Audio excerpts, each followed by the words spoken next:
कार्तिक महीना त्योहारों का महीना होता है। दीपावली, छठ और फिर बारी आती है एकादशी की।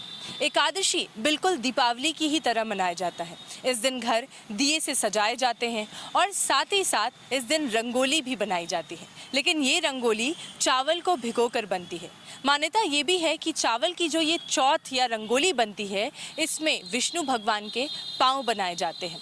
ऐसा माना जाता है कि 4 महीने की निद्रा के बाद से आज ही के दिन यानी कि एकादशी के ही दिन विष्णु भगवान उठते हैं। इसीलिए इसे देव उत्थान भी कहा जाता है, यानी कि देव उत्थान एकादशी भी इसे कहा जाता है। इस बार की एकादशी 4 नवंबर को मनाई जा रही है और साथ ही साथ इसमें तुलसी पूजन का क्या महत्व होता है, किस तरह से आपको एकादशी मनानी चाहिए, किन बातों का ध्यान रखना चाहिए और इसके पीछे क्या पौराणिक कथाएं हैं, आइए जानते हैं इस रिपोर्ट में। प्रत्येक एकादशी भगवान विष्णु को समर्पित होती है। इस दिन भगवान विष्णु 4 माह की योग निद्रा से जागते हैं और इस दिन से ही मांगलिक कार्यों की भी शुरुआत हो जाती है। लक्ष्मी स्वरूपा तुलसी भगवान विष्णु को अति प्रिय है। इस दिन भगवान विष्णु के शालिग्राम स्वरूप का विवाह तुलसी के साथ कराया जाता है।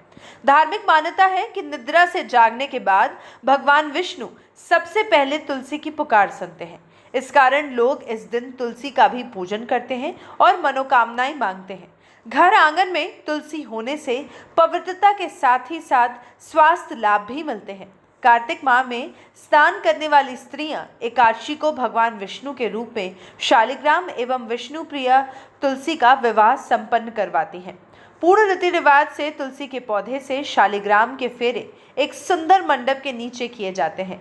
शास्त्रों के अनुसार तुलसी शालिग्राम विवाह कराने से पुण्य की प्राप्ति होती है और दाम्पत्य जीवन में प्रेम बना रहता है। इसके अलावा तुलसी विवाह विधि विधान से संपन्न कराने वाले भक्तों को अंत में मोक्ष की प्राप्ति होती है और भगवान विष्णु की कृपा से उनकी सभी मनोकामनाएं पूर्ण होती हैं। इससे वैवाहिक जीवन में आ रही बाधाओं से भी मुक्ति मिलती है।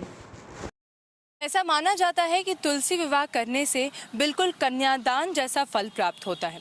अगर आपने आज तक कन्यादान नहीं किया है तो आप तुलसी विवाह करके इस फल को अर्जित कर सकते हैं।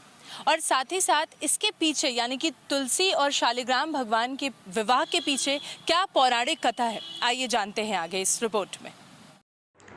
तुलसी और शालिग्राम के विवाह से जुड़ी कथा ब्रह्मा वैवर्त पुराण में बताई गई है। कथा के अनुसार प्राचीन काल में तुलसी, जिनका एक नाम वृंदा है, शंखचूड़ नाम के असुर की पत्नी थी। शंखचूड़ दुराचारी और अधर्मी था। देवता और मनुष्य सभी इस असुर से त्रस्त थे। तुलसी के सतीत्व के कारण सभी देवता मिलकर भी शंखचूड़ का वध नहीं कर पा रहे थे। सभी देवता मिलकर भगवान विष्णु और शिव जी के पास पहुंचे और उनसे दैत्य को मारने का उपाय पूछा। उस समय भगवान विष्णु ने शंखचूड़ का रूप धारण करके तुलसी का सतीत्व भंग कर दिया, जिससे शंखचूड़ की शक्ति खत्म हो गई और शिव जी ने उसका वध कर दिया। बाद में जब तुलसी को ये बात पता चली तो उन्होंने भगवान विष्णु को पत्थर बन जाने का श्राप दे दिया।